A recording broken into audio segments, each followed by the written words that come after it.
Λοιπόν, συνεχίζουμε το πρόγραμμά μας και στη συνέχεια έχουμε ένα δεύτερο τραπέζι όπου θα έχουμε ομιλίες επεμβατικών καρδιολόγων και κλινικών και στο χώρο του imaging. Έχω δίπλα μου το Mama. He's an interventional cardiologist from UK. He is very well known to all of us and a good friend of Valeria's. So he will be the one presenting her for her next speech. Thank you very much, Valeria, that you are with us today, and we can discuss and you can share your knowledge and everything that has to do with INOCA and MINOCA. Thank you very much. Thank you, Valeria. Oops, what's going on? Yeah. Thank you, Valeria, for joining us. It's a real pleasure to see you. I haven't seen you for at least a few days since our last EAPCI seminar. For those that don't know, Valeria is a board member of EAPCI. She works in the Thorax Centre and has been a PI for many studies and is currently undertaking really quite an innovative study around vulnerable plaque and intravascular imaging. So Valeria is going to focus today around INOCA and ANOCA, something that's very important in women's cardiovascular health, and we hope that you can join us next year because you're missing out some really great talks in Greek though. Thank you very much, Mamas and Carmen. It's my great pleasure to join you, though virtually. I promise that next time I'm going to join you in person, and that's a promise. Thank you for the invitation. It's my great pleasure to talk to you about ANOCA. It's an important topic, as you know, and I've been trying in the last years really to dedicate myself to some research into this field. Let me know if you can see my slides. Yes, we can. They look great. Great. Thank you. So just to introduce the topic to you, you know for sure that we have a normal component of coronary macro and macro circulation and microcirculation, but also when we look at more deeply at the structure and function of both districts, we know that we can have an abnormal both structure and function. You see that the structure mainly is related to intimal process of intimal thickening, smooth cell thickening and proliferation, as well as perivascular fibrosis. At that interests mostly the arterioles. When we look at the capillaries, what happened in the structural disorders, there is a rarefaction of capillary density, reduction of capillary diameter, and capillary obstruction. But we can also have functional abnormalities that can indeed involve both the arterioles and the endothelial cells, so at capillary level. We know that ANOCA, when we have typical angina, or INOCA, when we have also evidence of myocardial ischemia, these are two entities of a broad spectrum, because we also know that these patients can have also episodes of myocardial infarction without indeed having obstruction in the coronary arteries, as we know, we call it a MINOCA. And these entities may exist in the same patient or not, but it's important to bear in mind that indeed something we consider benefit can also have important impact on the prognosis of these patients. When we look at the prevalence, these are, of course, some old data, because disease has been recognized in the last years as an individual entity, despite still some gaps in what concerned the knowledge about treating these patients. But we know that the prevalence is higher in women, though it might affect men as well, and particularly occur in patients who are young, so in the age between lower than 60 mainly. And we also know that when we look at the prognosis, these patients have a worse prognosis, as I was mentioning. When we look at the purple line, it's indeed lower than the blue line, which represents patients absolutely asymptomatic. That affects both men and women, and the impact of the presence of angina without obstructive coronary artery disease is a long-term relevant for what concerns the MACE. The therapy, as we know, is still a matter of debate. We know that the first line we have to approach lifestyle factors. We have to focus on risk factor management, and we can indeed put these patients on anti-anginal medications. But the evidence we have in this regard are very scarce, I have to say. We know that when we are able to identify different endotypes of ANOCA, so differentiate between what we call functional, so microvascular component, as compared to increased IMR, reduced ECFR, what we call structural component, then we have better outcomes, better results as in terms of improvement of symptoms. So what we tried in the Netherlands, we have a network of hospitals joining their forces together, which is called Netherlands CFT, which stands for coronary function testing. And we try to put our forces together to set up a randomized clinical trial. And this was our first experience looking at the efficacy of diltiazem to improve coronary microvascular dysfunction. So 126 ANOCA patients, they were assessed with baseline coronary function testing.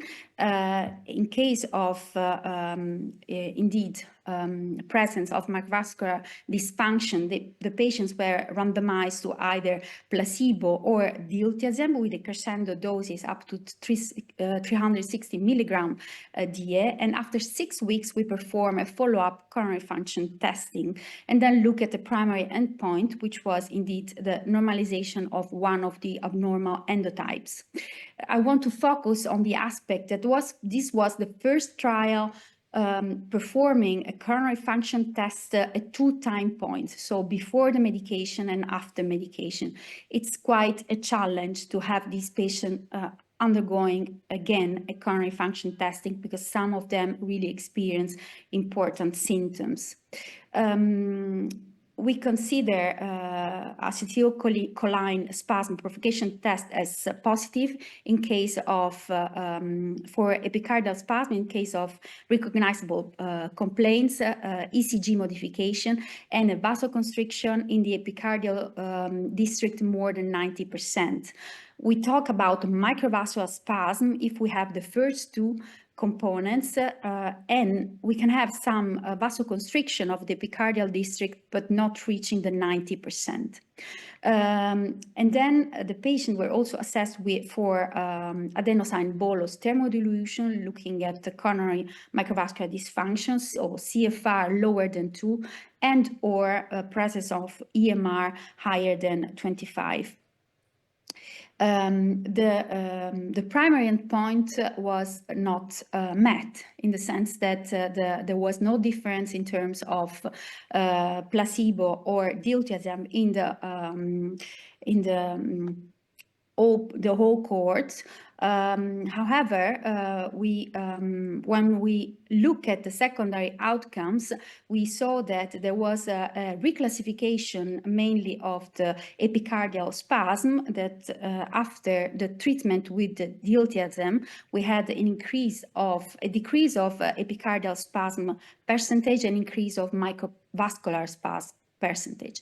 And when we specifically look at patient with epicardial vasospasm, we had a significant reduction. Of course, this is hypothesis generating because the study was not tailored for it, was not powered for this endpoint, but it seems that the DOTSM may reduce particularly epicardial spasms.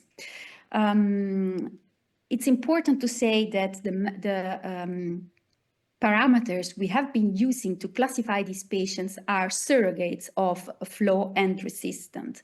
And if we want to look specifically at the flow, we have indeed to use a continuous thermodilution method, which has been gaining a space in the scientific scenario in the latest years.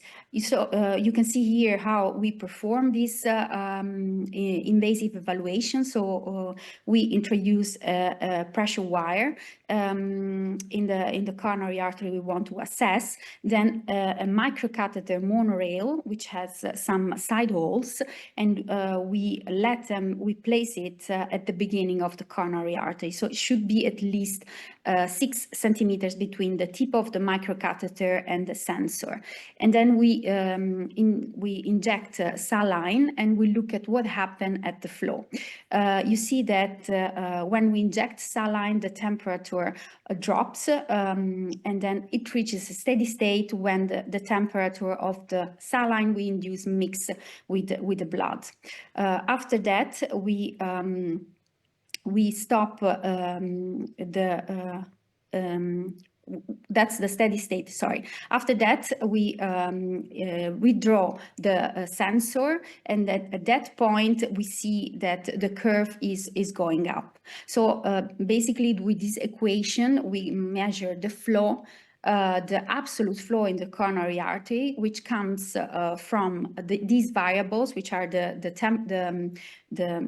temperature of the saline we are injecting, the temperature of the steady state, and the temperature of the saline we are injecting. So in this way, we can really have a clear idea what's the flow in the coronary artery. And this has been used also to get a new index, which is the MRR, which is the microvascular resistance ratio, which is, as we say, the equivalent of FFR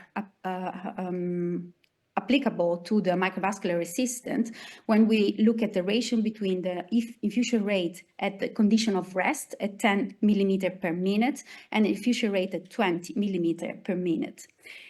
We are using this MRR and looking at the accuracy of this index to assess the microvascular dysfunction.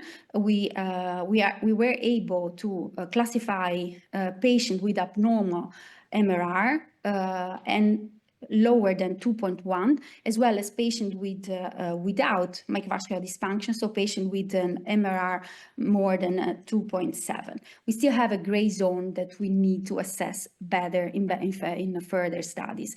And this is an experience from my center, where we have been performing a lot of coronary function testing. We try to understand what was the prevalence of ANOCA endotypes. And for endotypes, I refer to the prevalence of functional disease and microvascular and structural dysfunction. You see that basically 73 of the patients that we enroll in this registry were positive for coronary function testing, that there was in 1/3 of these patients the coexistence of the two endotypes, so both acetylcholine positive and CMD positive, so with the CFR lower than 2.5 and or IMR more than 25.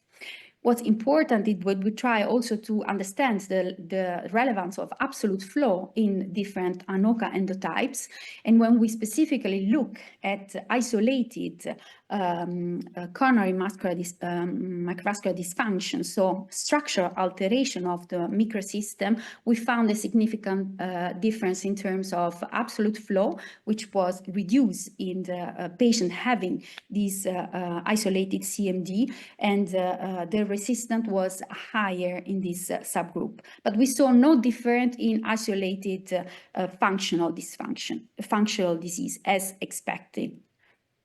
So this is to summarize. We look at patient with acetylcholine function positive test as well as CMD positive, and the Qmax was not different in patient with a positive acetylcholine test, but was significantly reduced in CMD positive patient. What's next?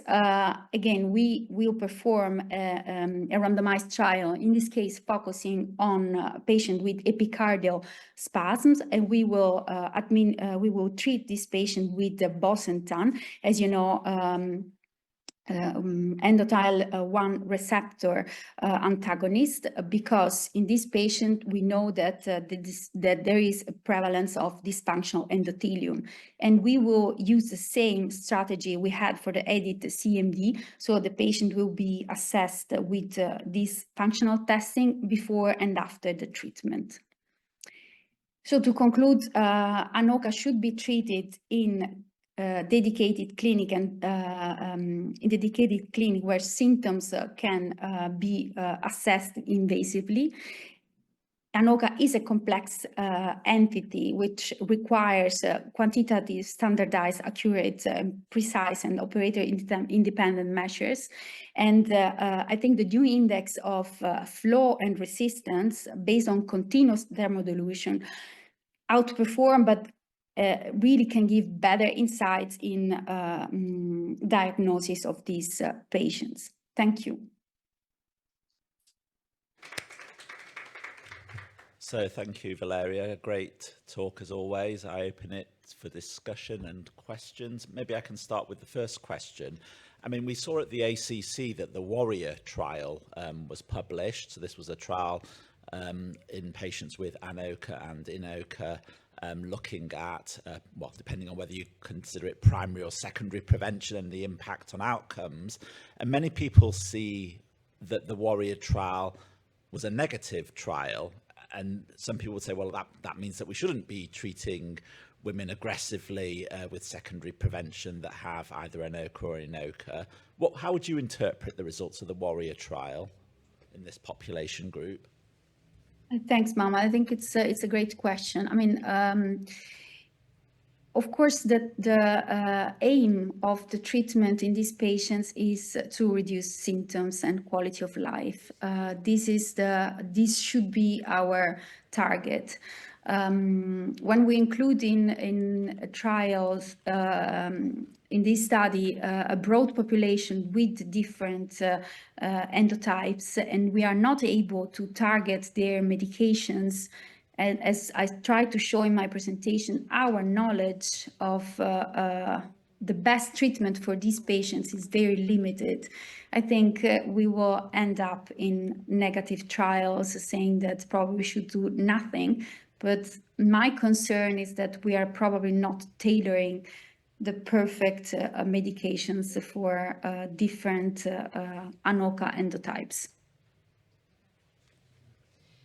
Thank you very much, Valeria. I want to ask you something more clinical, let's say. How often are you using the scintigraphy for these patients, or are you just doing the coronary angiogram and all the tests into the cath lab? In your protocol, when and how often are you using the scintigraphy for the diagnosis?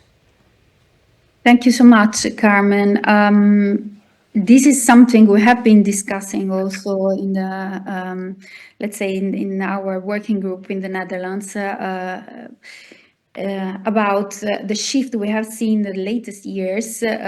Patient referred for invasive diagnosis after an ischemic test, ischemia detection testing, including scintigraphy, as you mentioned. And lately, we have been receiving more and more patients only based on a negative CT.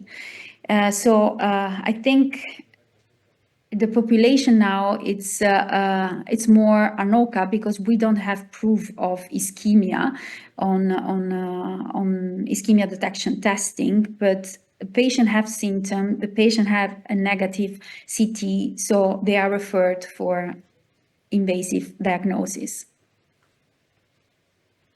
So there is a question. Dr. McGuinness, he is interventional cardiologist, chief of the department in a private hospital.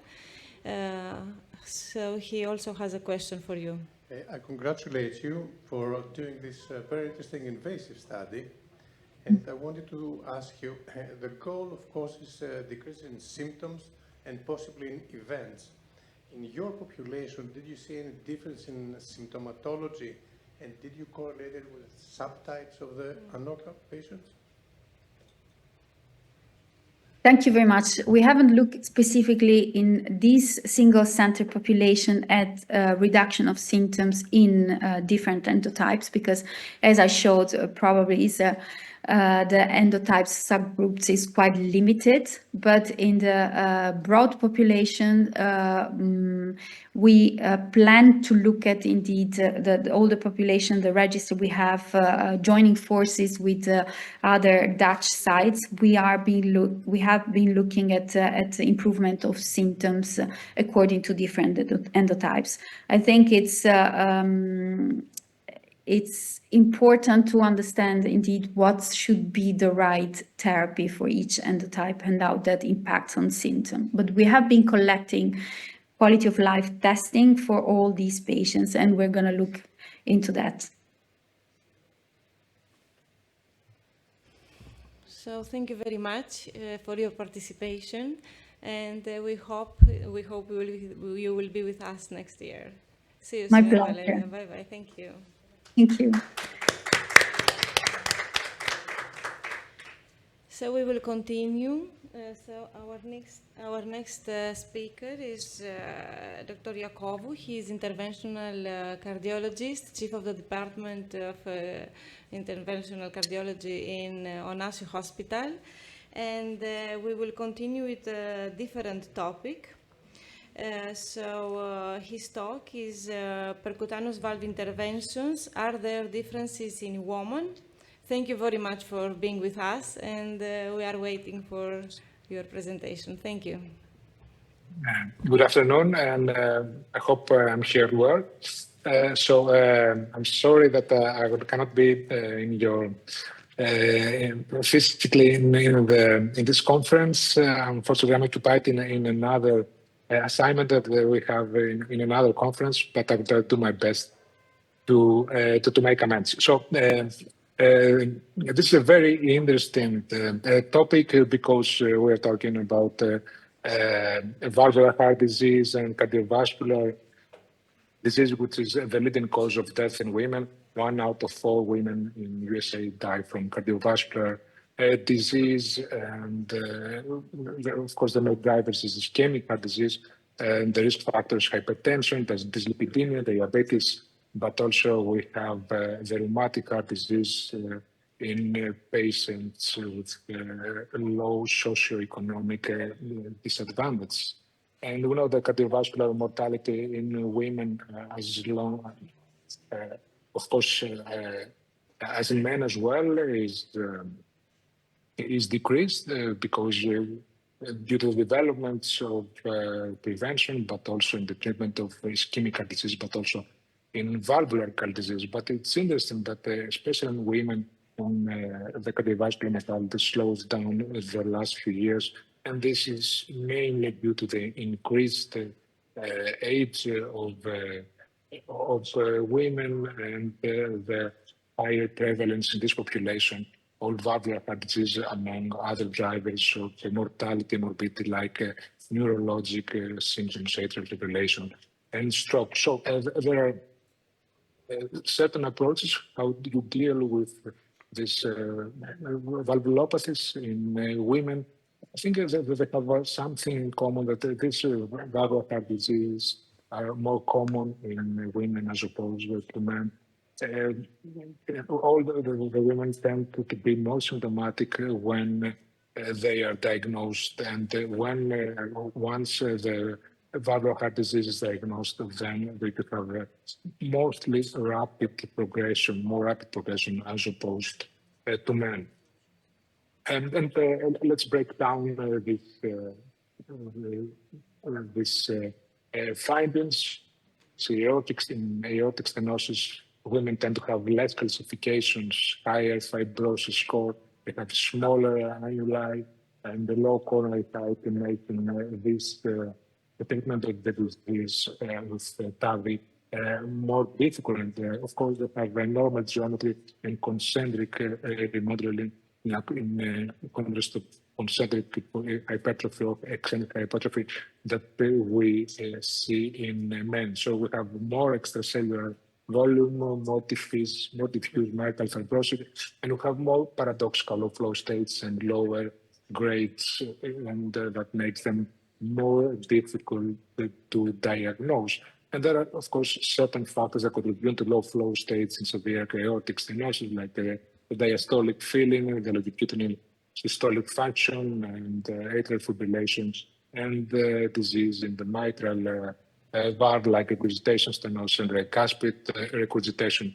And of course, in order to properly track down and find the severe aortic stenosis, we need to proceed to multi-modality imaging more frequently in women than to men. So you more frequently get to do cardiac CT to investigate if there is high calcification in this population. You know, the cutoff point is in women is 1,200 arbitrary units, but maybe this holds true in even low numbers in populations like in our country.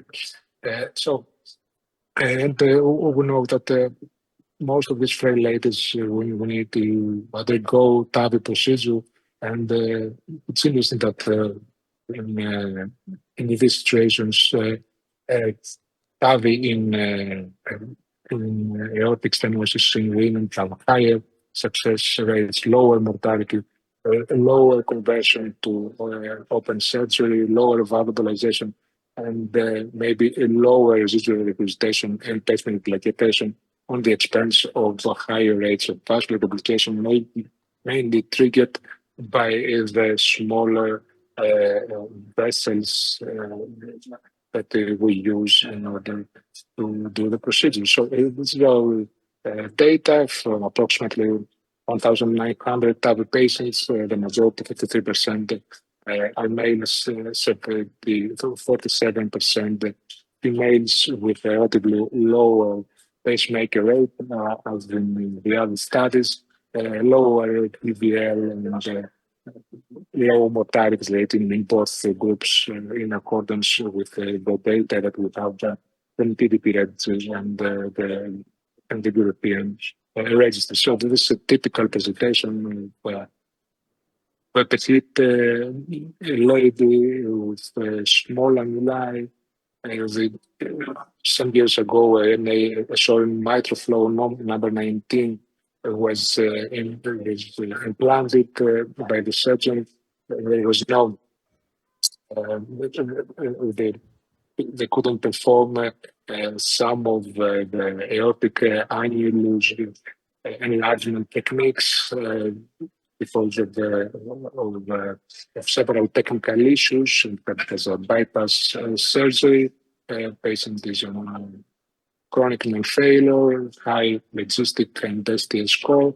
You see there is a mammary, paramammary, but there is a stenosis in the left main, and also you can appreciate the low takeoff from both vessels to the mitral flow, and especially in the left coronary artery. And you see also lower grades, but still the patient has severe aortic stenosis. Of course, we always have to be very thorough and meticulous in how to better treat these the patients.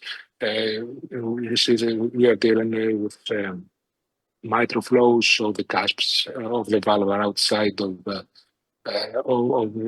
stent of the valve. So in this situation, we consider the risk of coronary occlusion on the left very high. So that's why we proceed to take into account also the the technical characteristics of the bioprosthetic valve in a GME procedure and then placement of the volcard. So we try to be as thorough in order to avoid any vascular complication in these patients. We always do puncture of the femorals with the echocardiographic guidance. I won't show you, of course, there's the whole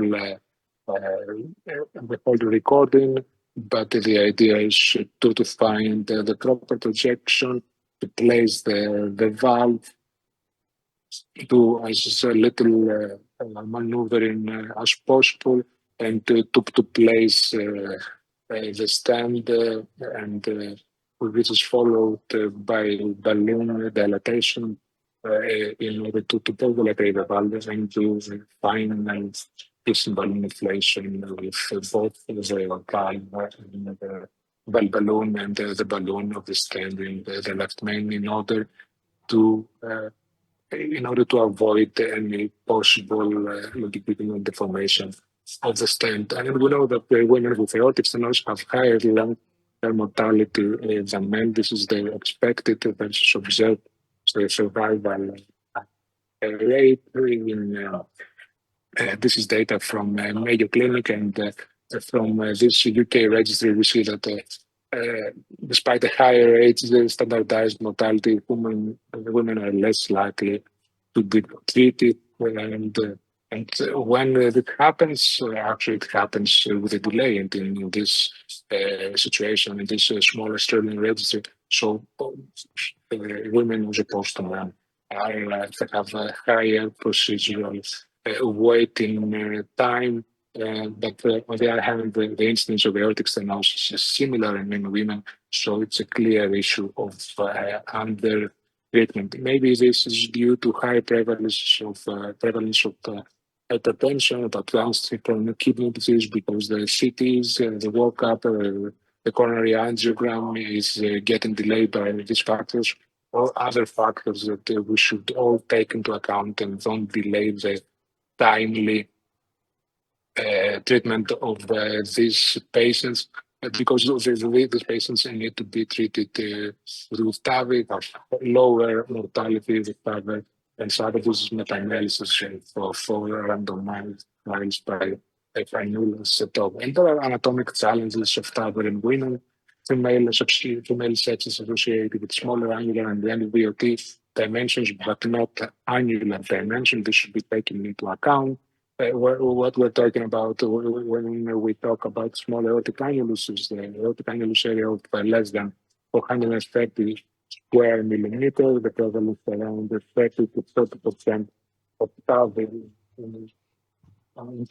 patients, and of course with the high risk of patient procedures mismatch in these patients, which is more benign in men population, the population of pattern futile, as opposed to women that have patient procedures mismatch.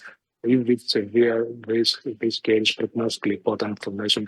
They have a higher rate of hospitalization, death or stroke, which approximates 30% at 12 months follow-up. And we have this very good randomized study, the SMART trial investigation. It was randomization between balloon and self-expandable valves, and it seems that approximately 9 out of 10 patients were women, and the first co-primary endpoint, which is was non-inferiority point. It was significant, but also the second co-primary endpoint, which was valvular biprosthetic valve dysfunction, was a lot more in self-expanding valves. So in this small annuli, we should better treat this population with smaller valves. And our results from our database is 35% of the women should be talking for small ladies that have the smallest self-expanding valves, 35% as opposed to 20% in men. And going very quickly to matter of disease, again, it's more common in women. it's worse. They have worse heart failure symptoms. It's more frequently secondary mitral regurgitation. When these patients undergo surgical treatment, they have more frequently mitral valve replacement than repair. And when they have a mitral clip implanted, these patients have less reduction in heart failure symptoms. And when women are undergoing minimally invasive mitral valve surgery, they have low rate, and when they're doing mitral clip, they have high procedural stroke and bleeding rates, but they have similar short and long-term mortality and heart failure hospitalization. In our center, they have we have a really high rate of NT and NTW placement of 30% in this population of women, which speaks for the higher rate of rheumatic, concomitant rheumatic disease, because a lot of the cases they could do in our hospital, I think they are yellow as opposed to green, or also red, we try not to do. And regarding the tricuspid disease, regurgitation, of course, it's more common. You have greater annulus as opposed to men when we're acting for heart weight. Patients are more symptomatic, older they're diagnosed, and they tend to have more rapid progression from moderate to severe once they're being tracked. And before closing this small presentation, we have to always remember that this is a small percentage of male representation in clinical trials, both in LAO studies or to tier to cover, and this makes difficult to understand the difference in clinical practice and NAMPA. And we need to incorporate more women in these studies in order to utilize these differences and to provide better and equitable care in this patient population. So, in summary, valvular heart disease can increase significantly along with the age of this aging population. Very important sex-related difference in clinical preservation, treatment, and outcomes. Women have different pathophysiology, especially regarding aortic stenosis.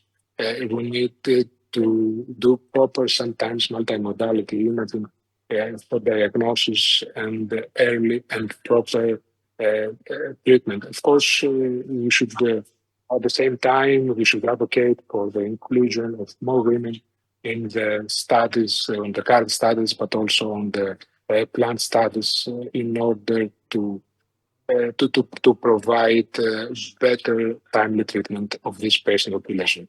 So thank you very much, and we will be waiting for you at our conference in Advanced Valve Therapies 2025 in Unitas Foundation. So thank you very much. So thank you, Yamini, for your great presentation. This is my Mass from the UK. I've come to visit here. Hi, Mas. Yeah, I hope you're well. So, I mean, great presentation anyway. You talk about sex-specific criteria, and you mainly focused around choice of valve, particularly in those women with small annuli. Perhaps you could think or talk to us about how these criteria would differ in terms of your choice between TAVR versus surgical intervention. I mean, how should sex impact on our decision making when deciding whether we do a SAVR or a TAVR? Well, this is very important questions, Mamas, and we always discuss with our surgeon how to properly treat these small petite ladies, especially when we deal with the reluctance of surgeons to do annular enlargement surgical procedures, because this not only results in increased patient procedures mismatch, which in our surgical data is more than 40%, but also jeopardizes the second procedure down the line. So it's the second procedure would be TAVR, most probably. But then when you deal with small valve with low takeoff of coronary ostia, and we have patient-decision mismatch, severe patient-decision mismatch. This is not something that you can deal with them successfully down the line. So I think the first procedure, either surgical or TAVI, is very, very important on how to better treat this patient. So if there is no, if the anatomy allows the surgical enlargement, I think, and the patient is in the proper age, I think this is a very good operation to have one at a younger age. But if it's not, I think maybe TAVI should be taken into account, and I think it should be taken into account more and more often as it happens in many areas in the world, especially in the United States right now. I mean, I guess the second question is, there's a lot of discussion around revascularization in patients undergoing TAVR. I mean, we have the activation trial, which was negative. We have Notion 3, which showed positivity. I mean, do you think that we should be, is there a difference in your decision-making when you're faced with, say, a man versus a woman with coronary artery disease? Do you treat those patients differently in terms of revascularization? Should we treat them differently? Well, I think not. We should always take into account the specifics of the anatomy, the coronary ostia, the extent of the disease, the easiness to cannulate, and then if it's TAVI, of course, we need it. If it's a younger patient, we try to place a more friendly to coronaries TAVI as opposed to an old platform that precludes the easiness of the cannulation down the line. Great. Any questions from the audience? So thank you very much for your participation. It was a great pleasure. It was a nice talk and discussion. Thank you. And see you soon. Thank you very much. Thank you. Thank you. Bye-bye. Bye.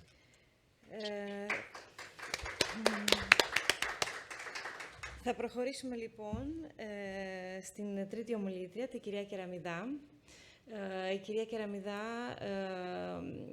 είναι καρδιολόγος στον Άγιο Σάββα. Έχει μεγάλη εμπειρία με ασθενείς, με ογκολογικούς ασθενείς και έχει εξειδικευτεί στην καρδιακή ανεπάρκεια και στην cardio-oncology. Και σήμερα θα μας μιλήσει για την καρδιακή ανεπάρκεια στις γυναίκες, αν υπάρχουν διαφορές, και είμαι σίγουρη ότι θα μάθουμε καινούργια πράγματα από εκείνη. Ευχαριστούμε πολύ. Εγώ ευχαριστώ. Καλησπέρα και από μένα. Θέλω να ευχαριστήσω πολύ την Οργανωτική Επιτροπή και την κυρία Μολντοβάν, την Κάρμεν, για την πολύ τιμητική πρόσκληση και το ιδιαίτερα ενδιαφέρον νομίζω θέμα. Ας ξεκινήσουμε με τα βασικά. Υπάρχουν διαφορές ανάμεσα στην καρδιά των ανδρών και των γυναικών? Υπάρχουν και είναι αρκετές. Καταρχήν, η καρδιά των γυναικών έχει πολύ μικρότερη μάζα, κατά 1/4 σε σχέση με τους άνδρες. Έχει μικρότερους όγκους, μικρότερο όγκο παλμού, μεγαλύτερο κλάσμα εξώθησης, και αυτό πώς γίνεται? Γιατί έχουμε μεγαλύτερη καρδιακή συχνότητα. Οπότε δεν είναι απλώς θέμα μεγέθους, είναι και διαφορετική η παθοφυσιολογία. Τώρα, υπάρχουν διαφορές όσον αφορά τους παθοφυσιολογικούς μηχανισμούς που εμπλέκονται στην εμφάνιση καρδιακής ανεπάρκειας και τους παράγοντες κινδύνου? Για να δούμε. Σε αυτό το ωραίο paper τονίζονται αρκετοί από τους διαφορετικούς παθοφυσιολογικούς μηχανισμούς που είναι υπεύθυνοι για τους διαφορετικούς φαινότυπους καρδιακής ανεπάρκειας που εμφανίζονται στις γυναίκες σε σχέση με τους άντρες. Είναι γνωστό ότι η πλειοψηφία των ασθενών με καρδιακή ανεπάρκεια με διατηρημένο κλάσμα εξώθησης είναι γυναίκες. Γιατί αυτό? Σε αυτό έχει σημαντικό ρόλο το υποδόριο λίπος, που είναι διαφορετικό από το σπλαχνικό λίπος που κυρίως έχουν οι άνδρες. Έχει διαφορετική λειτουργικότητα αυτό το υποδόριο λίπος. Είναι σημαντικός ο ρόλος των ιστρογόνων και των δράσεων αυτών, αλλά και διαφορετικός ο τρόπος που τα καρδιακά μυοκύτταρα στις γυναίκες αντιδρούν στο στρες έναντι των ανδρών. Στις γυναίκες το στρες επάγει το μεταβολισμό των λιπαρών οξέων, στους άντρες επάγει περισσότερο το μεταβολισμό της γλυκόζης, και αυτό έχει σαν αποτέλεσμα τελικά οι γυναίκες να κάνουν συγκεντρική υπερτροφία, με παχιά τυχώματα, με διάταση του αριστερού κόλπου. Περιγράφω το φαινότυπο της HFpEF. Οι άντρες κάνουν το φαινότυπο της HFrEF με διάταση της δεξιάς κοιλίας. Και τι είναι μόνο αυτοί οι 3 λόγοι που ανέφερα? Φυσικά όχι. Πολύ σημαντικό ρόλο παίζει η εμεινόπαυση, θα δούμε πώς. Παίζουν οι ιδιότητες των αγκίων στις γυναίκες που συνήθως έχουν υψηλότερη αρτηριακή σκληρία, αλλά και λόγοι που έχουν να κάνουν με την αυτοανοσία. Είναι γνωστό ότι ο λύκος, για παράδειγμα, έχει μια επίπτωση στις γυναίκες 9/1 σε σχέση με τους άντρες και η ρευματοϊθής αρθρίτιδα 2-3/1 στις γυναίκες σε σχέση με τους άντρες και ότι αυτά τα αυτοάνωσα νοσήματα σχετίζονται με μεγάλο κίνδυνο εμφάνισης ισχαιμικής μυοκαρδιοπάθειας. Επίσης, κάτι που δεν λαμβάνουμε συχνά υπόψη μας είναι οι θεραπείες του καρκίνου του μαστού και τι επίπτωση έχουν αυτές στη γυναίκα. Ας ξεκινήσουμε με την εμεινόπαυση. Αυτή η σχετικά πρόσφατη αλλά πολύ ωραία μελέτη έδειξε ότι οι γυναίκες που μπαίνουν πρώιμα σε εμεινόπαυση, δηλαδή πριν τα 40 έτη, έχουν 33% ψηλότερο κίνδυνο να εμφανίσουν καρδιακή ανεπάρκεια. Πολύ μεγαλύτερος ο κίνδυνος. Είναι μάλιστα τόσο μεγαλύτερος όσο από τη δεκαετία των 50 πηγαίνουμε προς τα 40 και βλέπετε ότι οι γυναίκες που εμφανίζουν εμεινόπαυση κάτω από τα 40 έχουν τον ψηλότερο κίνδυνο για εμφάνιση καρδιακής ανεπάρκειας. Για να δούμε τις θεραπείες για τον καρκίνο του μαστού. Γνωρίζουμε πλέον ότι οι γυναίκες που επιβιώνουν από καρκίνο του μαστού έχουν διπλάσιο σχεδόν κίνδυνο να εμφανίσουν καρδιακή ανεπάρκεια με διατηρημένο έναντι καρδιακής ανεπάρκειας με μειωμένο κλάσμα εξώθησης και αυτό σχετίζεται και με διπλάσια θνητότητα. Και μάλιστα αυτό ισχύει είτε οι γυναίκες αυτές έχουν λάβει μόνο ακτινοθεραπεία, είτε έχουν λάβει ακτινοθεραπεία και ανθρακυκλίνας. Τεράστια ψηλότερος ο κίνδυνος εμφάνισης HFpEF σε σχέση με τον κίνδυνο εμφάνισης HFrEF. Αλλά διαφορές βρίσκουμε και στις μυοκαρδιοπάθειες. Έτσι γνωρίζουμε ας πούμε ότι στο τακοτσούμπο εμφανίζεται κυρίως με συχνότητα 9/1 σε ηλικιωμένες γυναίκες. Είναι όμως αυτή η μόνη διαφορά? Όχι. Αν δείτε εδώ, θέλω λίγο την προσοχή σας γιατί με κόκκινο είναι οι άντρες αυτές τις μπάρες και με μπλε οι γυναίκες, είναι λίγο ανάποδα από αυτό που θα περιμέναμε.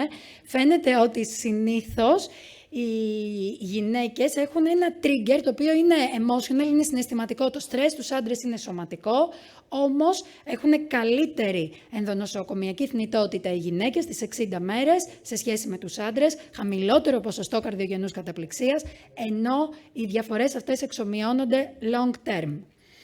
Να πάμε και στην υπερτροφική μυοκαρδιοπάθεια. Γνωρίζουμε ότι πριν τα 50 υπερισχύουν οι άντρες, μετά τα 50 όμως η υπερτροφική μυοκαρδιοπάθεια εμφανίζεται σε πολύ ψηλά ποσοστά και στις γυναίκες. Όταν βέβαια γίνει η εκτίμηση στις γυναίκες, έχουμε πιο έντονη αναδιαμόρφωση σε σχέση με τους άντρες, έχουν εντονότερα συμπτώματα, υψηλότερη λειτουργική κλάση κατά νύχα και γενικά φαίνεται ότι είναι πιο επιβαρημένες οι γυναίκες όταν διαγνώσκονται με υπερτροφική μυοκαρδιοπάθεια και αυτό σαφώς φαίνεται και από την πρόγνωση. Φαίνεται ότι εμφανίζουν το πρωτογενές καταληκτικό σημείο σε ψηλότερο κίνδυνο σε σχέση με τους άντρες. Εδώ το κόκκινο είναι οι γυναίκες και αυτός ο κίνδυνος κατευθύνεται κυρίως από τα νέα ποσοστά εμφάνισης καρδιακής ανεπάρκειας και όχι από την καρδιαγγειακή θνητότητα. Και δεν είναι οι μόνες μυοκαρδιοπάθειες στις οποίες έχουμε διαφορές. Διαφορές στον φαινότυπο, στην κλινική εικόνα, αλλά και στο ποσοστό, στην επίπτωση, παρατηρούμε και στην μυϊκή δυστροφία Ντουσέν και στην νόσο Άντερσον-Φάμπρι. Και έτσι καταλήγουμε να βλέπουμε αυτές τις διαφορές που βλέπετε δεξιά στους διαφορετικούς υπότυπους καρδιακής ανεπάρκειας. Για τη HFrEF σαφώς είναι μεγαλύτερο το ποσοστό των ανδρών, 71 έναντι 29% των γυναικών.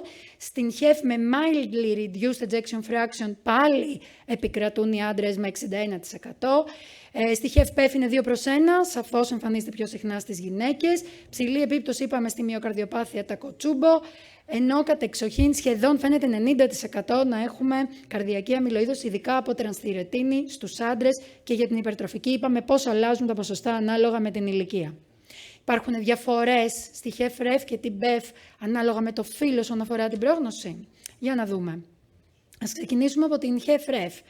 Εδώ βλέπουμε ότι οι γυναίκες που έχουν RF είναι συνήθως πιο μεγάλες σε ηλικία, είναι πιο παχύσαρκες, έχουν λιγότερες συνοσηρότητες σε σχέση με τους άντρες, εξαιρώ την υπέρταση, η οποία εμφανίζεται πιο συχνά στις γυναίκες και ελέγχεται λιγότερο καλά.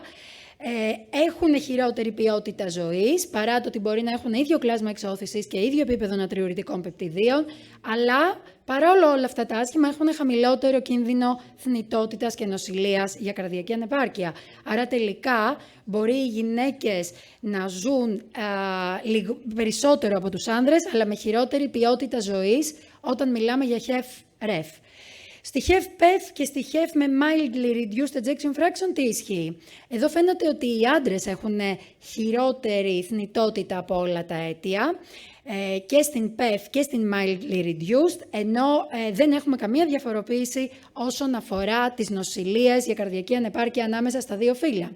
Διαφορά στη θνητότητα όμως υπέρ των γυναικών, καλύτερη θνητότητα στις 30 μέρες έχουμε και στην επιδεινούμενη καρδιακή ανεπάρκεια, όπου εδώ οι γυναίκες διαγνώσκονται συνήθως σε μεγαλύτερη ηλικία από τους άντρες, πάλι από κάτω είναι σε μεγαλύτερο ποσοστό HEF-PEF, αλλά η πρόγνωσή τους τουλάχιστον στις 30 μέρες είναι πολύ καλύτερη από αυτή των ανδρών. Και βέβαια πρέπει να αναρωτηθούμε μήπως οι δείκτες που χρησιμοποιούμε για να διαγνώσουμε την καρδιακή ανεπάρκεια, αλλά και για την πρόγνωση του καρδιαγγειακού θανάτου και των νοσηλειών από αυτήν έχουν τα ίδια επίπεδα σε άντρες και γυναίκες. Θα έπρεπε να έχουν τα ίδια επίπεδα στους άντρες και στις γυναίκες. Βλέπουμε εδώ σε αυτή την πολύ ωραία μελέτη ότι όσον αφορά το ST2 και την τροπονίνη, οι καλύτερες τιμές που μπορούσαν να χρησιμοποιηθούν για να μπορούσαμε να προβλέψουμε τον καρδιαγγειακό θάνατο και τις νοσηλείες από καρδιακή ανεπάρκεια είναι χαμηλότερες στις γυναίκες σε σχέση με τους άντρες, το αντίθετο από ό,τι συμβαίνει με τα νατριουρητικά πεπτίδια, όπου εδώ χρειαζόμαστε ψηλότερες τιμές. Άρα αυτό είναι κάτι που ενδεχομένως θα πρέπει να το λάβουμε υπόψη μας τόσο στην καθημερινή κλινική πράξη, όσο και στις κατευθυντήριες οδηγίες. Υπάρχει διαφορά στις θεραπείες που χρησιμοποιούμε στην καρδιακή ανεπάρκεια ανάμεσα στα δύο φύλλα? Για να δούμε. Από τη στιγμή που έχουμε διαφορά στο σωματότυπο, έχουν μεγαλύτερο BSA άντρες από τις γυναίκες, στο μέγεθος της καρδιάς, στην καρδιακή παροχή, αλλά και στην αιματική ροή και στη λειτουργικότητα του ύπατος και των νεφρών, προφανώς θα έχουμε διαφορές, οι οποίες έχουν να κάνουν με την απορρόφηση, με την κατανομή, το μεταβολισμό, αλλά και την απέκριση αυτών των φαρμάκων. Και δεν μπορούμε να μπούμε σε λεπτομέρειες λόγω χρόνου για όλα τα φάρμακα που χρησιμοποιούμε, αλλά θα πω 2-3 χαρακτηριστικά παραδείγματα. Το πιο νομίζω χαρακτηριστικό είναι οι β-αποκλειστές και η μετοπρολόλη, όπου φάνηκε ότι με τις ίδιες ακριβώς δόσεις οι γυναίκες εκτίθενται σε μεγαλύτερη συγκέντρωση αυτού του φαρμάκου στο πλάσμα και αυτό και σε μεγαλύτερη προφανώς μείωση της καρδιακής συχνότητας στην άσκηση. Και αυτό έχει να κάνει με διαφορές στη φαρμακοκινητική και στη φαρμακοδυναμική. Ακόμη πιο γνωστή είναι η επίδραση της δακτυλίτιδας στις γυναίκες, όπου με αυτή την πολύ γνωστή μελέτη που δημοσιεύτηκε αρκετά χρόνια πριν στο New England, την DIGS, η θνητότητα στις γυναίκες ήταν πολύ ψηλότερη σε σχέση με τους άντρες και αυτό βέβαια φάνηκε όταν το ανέλυσαν λίγο περισσότερο ότι ακόμα και ένα μήνα μετά οι γυναίκες είχαν ψηλότερα επίπεδα δακτυλίτιδα σε σχέση με τους άντρες και ενδεχομένως αυτό να οφείλεται η ψηλότερη θνητότητα μεταξύ των δύο φύλων. Ποια είναι όμως η μέγιστη δόση που πρέπει να δίνουμε τουλάχιστον από τα φάρμακα τις 4 κατηγορίες που αποτελούν τους πυλώνες για τη θεραπεία της καρδιακής ανεπάρκειας? Σε αυτή τη μελέτη που προέκυψε από τα δεδομένα της Biostat, CHF και της Asian Heart Failure, βλέπουμε, είναι εντυπωσιακά τα αποτελέσματα, ότι οι γυναίκες είχαν το μικρότερο κίνδυνο για θάνατο και νοσηλεία για καρδιακή ανεπάρκεια όταν λάμβαναν μόλις το 50% των δόσεων, είτε μιλάμε για φάρμακα του άξονα, α-ΜΕΑ ARBs, είτε μιλάμε για β-blockers, από τα συνιστόμενα από τις κατευθυντήριες οδηγίες, ενώ για τους άντρες ο χαμηλότερος κίνδυνος ήταν στο 100% των συνιστόμενων δόσεων από τις κατευθυντήριες οδηγίες. Οι οδηγίες έχουν φτιαχτεί με δεδομένα που προέρχονται από μελέτες που αφορούν κυρίως άντρες και όπως βλέπετε αφορούν κυρίως άντρες. Όσον αφορά τα πιο καινούργια φάρμακα, αν μπορούμε να θεωρήσουμε σε αυτά και τη σακουμπιτρίλη βαλσαρτάνη, ξέρουμε από τη μελέτη Paragon που τη συνέκρινε με τη βαλσαρτάνη ότι έχει καλύτερα αποτελέσματα όσον αφορά τη μείωση του καρδιαγγειακού θανάτου και των συνολικών νοσηλειών για καρδιακή ανεπάρκεια, αλλά βλέπετε και εδώ, σε υποανάλυση που έγινε στα δύο φύλλα, ότι οι γυναίκες έχουν χαμηλότερο κίνδυνο με τη σακουμπιτρίλη βαλσαρτάνη τόσο για το σύνθετο καταληκτικό σημείο, όσο και για τις νοσηλείες για για καρδιακή ανεπάρκεια. Και το εντυπωσιακότερο είναι ότι αυτό το όφελος το έχουν οι γυναίκες ακόμα και σε ψηλά κλάσματα εξωθήσεως αρχικά, κάτι που δεν συμβαίνει με τους άντρες. Και αυτό με τα ψηλά κλάσματα εξωθήσεως δεν περιορίζεται μόνο στη σακουπιτρίλη βαλσαρτάνη, είναι γεγονός και για τα υπόλοιπα φάρμακα, όπως φάνηκε από αυτήν την υποανάλυση, δηλαδή τους ARBs, τους MRA και τους ARNI βέβαια και εδώ, όπου φάνηκε ακριβώς η ίδια κατανομή των καμπυλών, δηλαδή ότι οι γυναίκες αποκομίζουν το όφελος από τα φάρμακα αυτά ακόμα και σε ψηλότερα κλάσματα εξωθήσεως σε σχέση με τους άντρες. Και ας πούμε και μία κουβέντα για τους SGLT2 inhibitors που πρόσφατα μπήκανε στην φαρέτρα μας για την αντιμετώπιση της καρδιακής ανεπάρκειας και είναι ο τέταρτος πυλώνας. Σε αυτή την ενδιαφέρουσα μεταανάλυση των πιο σημαντικών μελετών φαίνεται η ευεργετική επίδραση των SGLT2 inhibitors τόσο στους άντρες όσο και στις γυναίκες για το πρωτογενές καταληκτικό σημείο. Όμως, όταν συγκρίναμε την επίδραση στα δύο φύλλα, φάνηκε ότι οι γυναίκες δεν αποκόμιζαν ακριβώς το ίδιο όφελος σε σχέση με τους άντρες. Ξέρουμε τις ανεπιθύμητες ενέργειες των φαρμάκων της καρδιακής ανεπάρκειας στις γυναίκες. Η αλήθεια είναι ότι έχουμε λίγα δεδομένα. Σε αυτή την συστηματική ανασκόπηση της βιβλιογραφίας φάνηκε ότι από τις 155 μελέτες μόλις το 7% ανέφερε ειδικά για το φύλο ανεπιθύμητα αποτελέσματα. Και το μόνο πρακτικά που ξέρουμε με σιγουριά είναι ότι περισσότερες γυναίκες αναγκάζονται να διακόψουν τους αλφα-μέα γιατί αναφέρουν ένα ξηρό βήχα. Δεν έχουμε τεκμηριωμένες διαφορές στα ανεπιθύμητα αποτελέσματα για τις άλλες κατηγορίες φαρμάκων. Όσον αφορά τις συσκευές, τι συμβαίνει? Λιγότερο συχνά συστήνουμε στις γυναίκες με καρδιακή ανεπάρκεια να γίνει εμφύτευση ICD, ενώ, όπως έχει φανεί από τη MADID-CRT, το όφελος είναι πολύ μεγαλύτερο στις γυναίκες και μάλιστα για ακόμα μεγαλύτερη παράταση του διαστήματος QRS. Λιγότερες απρόσφορες εκφορτήσεις έχουμε στις γυναίκες με ICD, ενώ το γυναικείο φύλο αποτελεί ένα από τους παράγοντες που προβλέπουν ότι μπορούμε να έχουμε super response όταν εφαρμόζουμε θεραπεία με CRT. Και σε αυτή την ωραία υποανάλυση που δημοσιεύτηκε πολύ πρόσφατα, φάνηκε ότι το όφελος που αποκομίζουν οι γυναίκες στις στοιχειοποιημένες μελέτες είναι μεγαλύτερο με CRT σε σχέση με τους άντρες, αν και εδώ υπήρχε σχετικά μέτρια ετερογένεια στις μελέτες που χρησιμοποιήθηκαν, ενώ στις κορτές το όφελος επίσης στις γυναίκες είναι μεγαλύτερο, με μικρότερη ετερογένεια, άρα αξίζει να μην στερούμε τις γυναίκες ασθενείς με καρδιακή ανεπάρκεια από αυτή την πολύτιμη θεραπεία. Και το ίδιο συμβαίνει και με τις συσκευές υποβοήθησης αριστερής κοιλίας. Και παρά το γεγονός ότι οι εμφυτεύσεις LVAD σε γυναίκες από το 9 στο 14 αυξήθηκαν, διπλασιάστηκαν ουσιαστικά, βλέπουμε ότι ακόμα εμφυτεύονται 3 φορές περισσότερες συσκευές σε άντρες ασθενείς με καρδιακή ανεπάρκεια παρά σε γυναίκες, παρά το γεγονός ότι δεν υπάρχει σημαντική διαφορά στις ενδονοσοκομιακές επιπλοκές και στην πρόγνωση αυτών των ασθενών.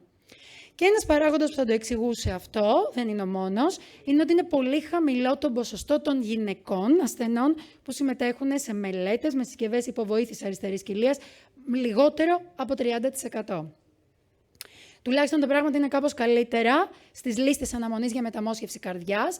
Βλέπουμε εδώ ότι οι γυναίκες έχουν μικρότερο χρόνο παραμονή σε λίστα αναμονής για μεταμόσχευση. Δεν έχουμε μεγαλύτερη θνητότητα όσο περιμένουν στη λίστα, ούτε μετά από την μεταμόσχευση. Η επιβίωση είναι ίδια, αλλά τα περισσότερα μοσχεύματα προέρχονται από άνδρες. Και όσον αφορά τη θεραπευτική, θα τελειώσω με αυτή τη μελέτη που λέει ότι αυτή η καινούργια σχετικά θεραπεία με τη διέγερση των τασεοϊποδοχέων σε ασθενείς με HFrEF έχει παρόμοια αποτελέσματα όσον αφορά τη βελτίωση της λειτουργικής τάξης κατά νύχτα, το 6-minute walk test, την ποιότητα ζωής σε άνδρες και γυναίκες, παρά το γεγονός ότι οι γυναίκες ξεκίνησαν με χειρότερη ποιότητα ζωής και ενδιαφέρον είναι ότι παρουσιάζουν μεγαλύτερη βελτίωση τα επίπεδα NT-proBNP στις γυναίκες σε σχέση με τους άντρες. Οι γυναίκες υποεκπροσωπούνται στις κλινικές μελέτες για καρδιακή ανεπάρκεια. Το είπα νωρίτερα, καθώς έλεγα ότι οι κατευθυντήριες οδηγίες έχουν βασιστεί σε μελέτες που οι γυναίκες αποτελούν λιγότερο από το 23%. Και ενώ το έχουμε εντοπίσει αυτό το πρόβλημα εδώ και αρκετά χρόνια, Τα τελευταία 20 χρόνια δεν έχουν γίνει σημαντικές πρόοδοι. Βλέπετε ότι δεν ξεπερνάει το 25% η συμμετοχή των γυναικών στις μελέτες που αφορούν την καρδιακή ανεπάρκεια. Και οι λόγοι μπορεί να είναι πάρα πολλοί. Μπορεί να είναι προσωπικοί των ασθενών, μπορεί να είναι κοινωνικοί, μπορεί να έχουν να κάνουν με το ρόλο της γυναίκας σαν φροντιστή στην οικογένεια για τα παιδιά, μπορεί να έχει να κάνει όμως και με την επιλογή από τους γιατρούς ή και με τα κριτήρια αποκλεισμού που εφαρμόζονται στις διάφορες μελέτες. Είναι σημαντικό όμως ότι δεν υποεκπροσωπούνται οι γυναίκες μόνο ως ασθενείς στις μελέτες καρδιακής ανεπάρκειας, υποεκπροσωπούνται και ως συγγραφείς στις ίδιες μελέτες, υποεκπροσωπούνται ως συγγραφείς στις μελέτες που καθορίζουν τις κατευθυντήριες οδηγίες. Και αυτό γιατί έχει σημασία? Γιατί το ενδιαφέρον είναι ότι βρέθηκε άμεση και ανεξάρτητη συσχέτιση ανάμεσα στον αριθμό των γυναικών που συμμετέχουν σαν συγγραφείς ή τέλος πάντων στην Οργανωτική Επιτροπή μιας μελέτης με τον αριθμό των γυναικών ασθενών που θα συμμετέχουν σε μια κλινική μελέτη. Και το ακόμα πιο ενδιαφέρον από αυτήν την μελέτη είναι ότι όταν η ασθενής αντιμετωπίζεται από γυναίκα γιατρό, υπάρχει πιθανότητα να έχει χαμηλότερο ποσοστό θνητότητας. Έχουν γίνει πολλές προτάσεις για το πώς θα θα λάβουμε υπόψη μας μάλλον τις διαφορές του φύλου στις κλινικές μελέτες που αφορούν την καρδιακή ανεπάρκεια και είδαμε ότι αυτές οι διαφορές αφορούν τόσο το φαινότυπο όσο και την παθοφυσιολογία, τους παράγοντες κινδύνου, την έκβαση, την κλινική εικόνα αλλά και την αντιμετώπιση και είναι πολλά αυτά που μπορούν να γίνουν από τον τρόπο διεξαγωγής των κλινικών μελετών μέχρι και το πώς θα βοηθήσουμε γυναίκες ασθενείς να συμμετέχουν σε αυτές. Ευχαριστώ πολύ. Ευχαριστούμε πάρα πολύ. Ήταν εντυπωσιακή η ομιλία σου. Είχε πολλές πληροφορίες μέσα. Κατάλαβα ότι το νιώθες και το ήθελες και σου άρεσε δηλαδή να μας το πεις, αλλά θέλω να ρωτήσω, γιατί ξέρω ότι έχεις κάνει τη στατιστική ανάλυση κάποιο survey που είχαμε στην καρδιολογική εταιρεία, που αφορούσε δηλαδή τις γυναίκες. Αν έχεις έτσι κάποια πολύ σύντομα αποτελέσματα που ξέρω ότι έχεις και μπορείς να μας πεις κάτι για την Ελλάδα συγκεκριμένα σε σχέση με αυτά που έχουμε δει δηλαδή από τις μελέτες γενικά. Αυτό το survey αφορούσε γυναίκες καρδιολόγους και καρδιοχειρουργούς στην Ελλάδα και τα προβλήματα που αντιμετωπίζουν για την εξέλιξη της καριέρας τους και είναι σχεδόν έτοιμο να δημοσιευτεί. Ουσιαστικά είδαμε ότι η κατάσταση στην Ελλάδα είναι ακριβώς ίδια με την κατάσταση στην Ευρώπη και σε όλο τον υπόλοιπο κόσμο. Δηλαδή, οι γυναίκες υποεκπροσωπούνται τόσο σε επιστημονικές εταιρείες, όπως είναι ας πούμε, η Ελληνική Καρδιολογική Εταιρεία, όσο και στην Ευρωπαϊκή Καρδιολογική Εταιρεία. Το ίδιο συμβαίνει και με τις γυναίκες καρδιοχειρουργούς, που είναι πολύ λιγότερες σε σχέση με τον πληθυσμό μας, αλλά αυτό είναι ένα παγκόσμιο φαινόμενο και έχει να κάνει με πολλούς παράγοντες. Δεν είναι ένα μοναδικό φαινόμενο στην Ελλάδα. Και από το ίδιο σέρβι, οι πληροφορίες που πήραμε είναι ότι δυστυχώς οι περισσότερες γυναίκες θεωρούν ότι δεν έχουν τις ίδιες ευκαιρίες εξέλιξης ούτε στον αμιγώς εργασιακό χώρο, ούτε στον ακαδημαϊκό χώρο στην Ελλάδα σε σχέση με τους άντρες. Και τα κυριότερα εμπόδια είναι τόσο η προκατάληψη που υπάρχει από τη μεριά των συναδέλφων, όσο και από τη μεριά των ασθενών, δυστυχώς. Οπότε χρειάζεται μια γενικότερη εκπαίδευση που ξεκινάει από την κοινωνία, νομίζω, για να καταλάβει ότι η γιατρός, είτε είναι καρδιολόγος, είτε είναι καρδιοχειρουργός, είτε οτιδήποτε άλλο, είναι πρώτα απ' όλα γιατρός και δεν έχει καμία σημασία αν μιλάμε για άντρα ή για γυναίκα, είτε είσαι ασθενής, είτε είσαι συνάδελφος, είτε είσαι προϊστάμενος, υφιστάμενος, για να υπάρχουν οι κατάλληλες δομές ώστε οι διαφορές που προκύπτουν από το φύλο, όπως είναι η μητρότητα, η περίοδος εγκυμοσύνης, ηλοχίας, να μην αποτελούν τροχοπέδι για την εξέλιξη την επαγγελματική. I really enjoyed your talk. Congratulations. I thought it was a superb overview and you should consider writing it up as a review. You talked about differences in sex-related risk factors and you talked about breast cancer as an exemplar. How about differences in terms of high-risk pregnancies in women? I mean, things like preeclampsia, and premature births. I mean, how important are those as determinants of future heart failure risk? And should we be considering a woman's maternal history much more in trying to think about risk prediction for heart failure events? Thank you for your question. It's really important. I didn't get in detail about pregnancy because of the previous lectures, but it's very important for two reasons. The first is that pregnancy increases the risk of diabetes, gestational diabetes, and increase the risk of ischemic heart disease afterwards, but also the risk of hypertension and preeclampsia and eclampsia. And the second reason is that women that have survived from cancer and they may had a cardiotoxic effect back then and they want to get pregnant, they have an increased risk of developing heart failure, which is something that we have to keep in mind. Unfortunately, there is not a lot of care in Greece. I don't know what happens in the UK for these women that they have survived from a cancer in a younger age or adult age, and now they want to have a pregnancy. They are high-risk pregnancies for heart failure. But of course, if we can facilitate pregnancy, we must ensure that this happens with the greatest safety for both the mother and the fetus. I mean, in the UK, we don't really consider them either, unfortunately. Although we know that certainly in terms of cardiovascular care, outcomes are better in hospitals with dedicated cardio-oncology services. So we have a paper under submission to European Heart Journal showing that from UK data, but I don't think that extends to pregnancy. We simply don't have the data for that. Yeah. And survivors from younger age cancers, they have forgotten at all that they had a cancer back. And sometimes you have to face and treat these patients when they develop heart failure, which is a little bit late. So thank you very much for your presentation. It was a great pleasure. So we are closing this session.